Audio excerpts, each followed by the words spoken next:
We get to that northern section of Montalcino now, and we'll really take a deep dive into some of those producers that we've got as we again drop back into the various subzones of Montalcino. We'll see that we were down here talking about Sant'Angelo and Scalo, Sant'Angelo in Colle, which is at a higher elevation than Sant'Angelo and Scalo. You have, again, different types of Sangiovese coming from these two sections, but really very different than the rest of the region. We'll talk about Montalcino now as we get into the various producers that Volio has, and then of course what I think are just good reference producers for Brunello di Montalcino in these sections. So for us, we can take a look at in that northern section. We talk about Il Meronetto, Le Chiuse, and Fuligni in Montalcino the North. These are calcareous limestone soils coming from the Jurassic and Cretaceous period. The complex soils here result from ancient and repeatedly receding seas. And I said that in the beginning as we talked about the general introduction to how Montalcino developed, but this is really one of the more critical parts here. These soils, these various sort of erosion events that took place over the course of millions of years, led layer upon layer of soil to be recycled on top of each other. And that allows for these vines to penetrate deep into the soil and pull up really complex minerality into the grapes. This leads to really fragrant, high-tone Brunello wines to me. These are all older, more traditional producers in terms of style, using largely oak-neutral Slavonian and French oak botti. Again, those are the large oak casks. Why? Because they don't want the influence of oak to mask the flavor profile of what I think are really interesting and long-lived Sangiovese examples from Brunello di Montalcino. And so you look at someone like Il Meronetto Alessandro, produces, I think, some of the best wines from Montalcino period, with Madonna La Grazia as one of those iconic single vineyard crus or Reserva bottlings from the area of Montalcino. Le Chiuse makes some wonderful wines, and Fuligni, really, she was the first female winemaker in Montalcino, and really just a pioneer in terms of overall quality for the wines. Wonderful wines coming from Fuligni, Le Chiuse, and Il Meronetto. But let's take a little look here at Montalcino to the north. We'll just sort of dig in section of Montalcino and try and figure it out, because to me that's the fun part. That's why we're here. So we'll just use the reference point of Le Gerla, because we're going to come back to Le Gerla in a couple of events. Le Gerla to me is more in that Canalicchio section, but we'll talk about Le Gerla as it relates to Canalicchio, and then also the influence of Montosoli. And here you have Montalcino. So if we really dig into this northern section, we're going to see, as we sort of drop into that more intense view of the vineyards, we'll see that influence here on this north side, where you'll find some of our friends like Le Chiuse and Il Meronetto. So you really can't talk about the northern part of Montalcino, at least for me, without getting into Montosoli and Canalicchio.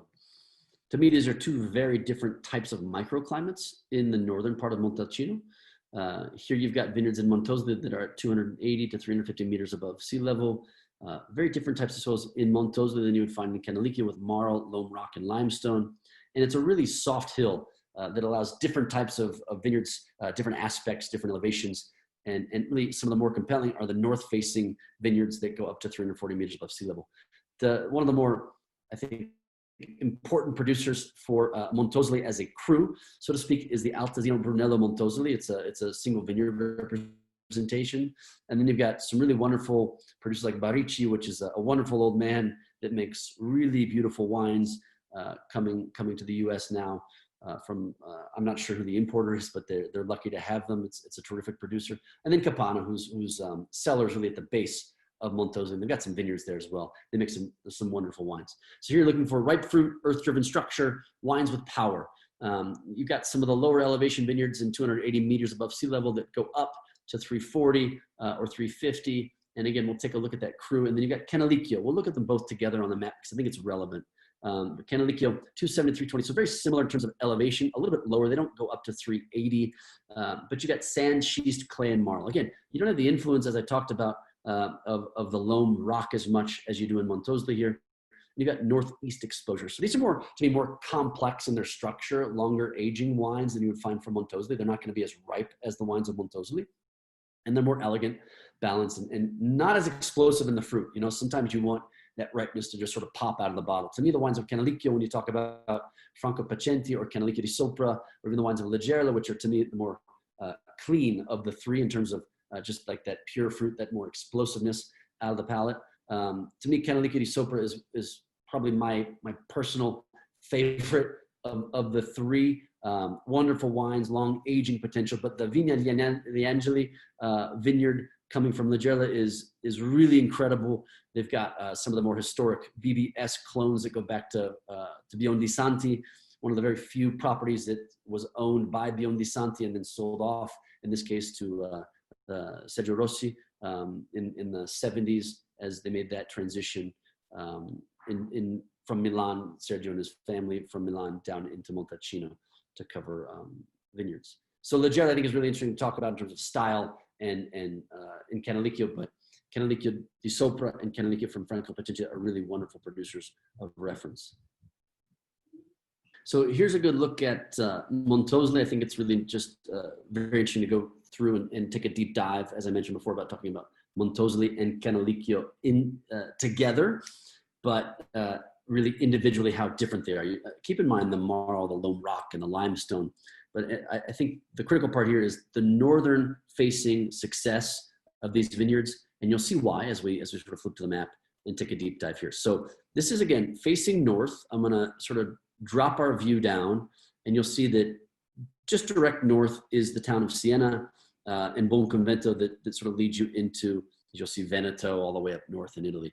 I'm going to spin on his axis, but you can see that there's a lot of forest area on the southern and southwestern part of Montosoli. It's a very soft, round hill as we look at just in terms of the elevation from some of the higher vineyards here down to the base. You'll see her dropping in some circumstances 90 meters. You know, as you head out of town, you've got as much as 138 meter drop from the top of Montosoli. And although this, you know, may seem insignificant to the wine lover and not necessarily the wine geek, this has a really big impact on overall production, the way you manage the vineyards, and of course what you're going to grow. So again, we'll spin it around and we'll take a look at how Montosoli relates to Montalcino. We'll see the town of Montalcino come up as we pass by our friends like Ciro Pacenti and Lazzara.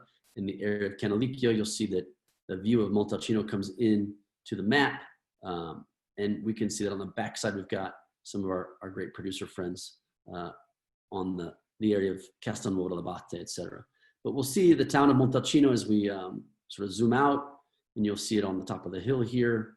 And you can see it from here. You've got a lot of the vineyards that face on that northern part, like Il Meronetto, Le Chiuse, Fuligni that we talked about. Those are all living in this section in and around here. And then, as I mentioned before, you drop from some of these really interesting vineyards into Montosoli. And this difference of the hill of Montosoli, and you can see that big difference in elevation, I think all go to create some of those really interesting aspects to the vineyards. You'll see a section of vineyards here in Montosoli. As I mentioned, you've got some success. These are lower elevation vineyards. Well, I'll give you a good view of that here. As we see, this is again a 40 meter drop from the top of the hill. We've got other examples of the town of, or the top of Montosoli. Then we go into the town of Montalcino. You'll see that drop is significant, 330 meters dropping from the top of Montalcino down to Montosoli. Again, northern facing exposure, very different climate than you would find in other sections of Montalcino. And I think, again, creating some really interesting wines and good opportunity for exploration as we look for people to enjoy the wines of Montosoli. I'll back out of Montosoli now, and we'll get into the area of Canalicchio, just because I think that they're making, again, some wonderful wines in Canalicchio, and it's worth following what they're doing in terms of production and who some of those more influential producers are and how the soil's different. You can already tell by the color of the soil how much different Canalicchio is than Montosoli. You're not seeing the influence of the forest. You're not seeing that heavily wooded section. You're seeing vineyards planted in all directions in and around Canalicchio. You're seeing a flatter area than you saw for sure in Montosoli at the top of that soft hill. But as we sort of take a picture of Canalicchio and flip it, You can see the town of Montalcino behind it. And I'll zoom out just so you can see it. And you'll see coming into view is the top of Montalcino. And so we'll zoom in a little bit, and I'll just show you the elevation drop, which is pretty evident as you look to the picture of the hill. But you're getting already a full 155 meters in drop in elevation just from sort of this random roundabout that's got a gas station as you come into Montalcino that some of you may remember if you've been into the town of Montalcino coming from Canalicchio. Some great vineyards here. You've got Lazzara, as I mentioned before, that is on your way up to the town of Montalcino, ascending from Canalicchio. You've got just around this area, Il Paradiso Manfredi, Canalicchio di Sopra, Franco Pacenti. The Pacenti family was really influential in this section of Canalicchio, Canalicchio di Sopra and what's known as Canalicchio di Sotto, under Canalicchio. Canalicchio, for reference sake, refers to a small creek that runs through Canalicchio that you probably can't see on the map, but it just sort of cuts through here. And that like canal, a little canal, basically cuts from Montalcino. But a big influence here in terms of overall vineyards. I think it's a very interesting section to find. Very compelling Sangiovese coming from that north side of Montalcino. Again, great producers here, Franco Pacenti, Canalicchio di Sopra, and the old vines, the Vineyard di Angeli of Lazzara. Compact structure, long aging wines, elegant and balanced.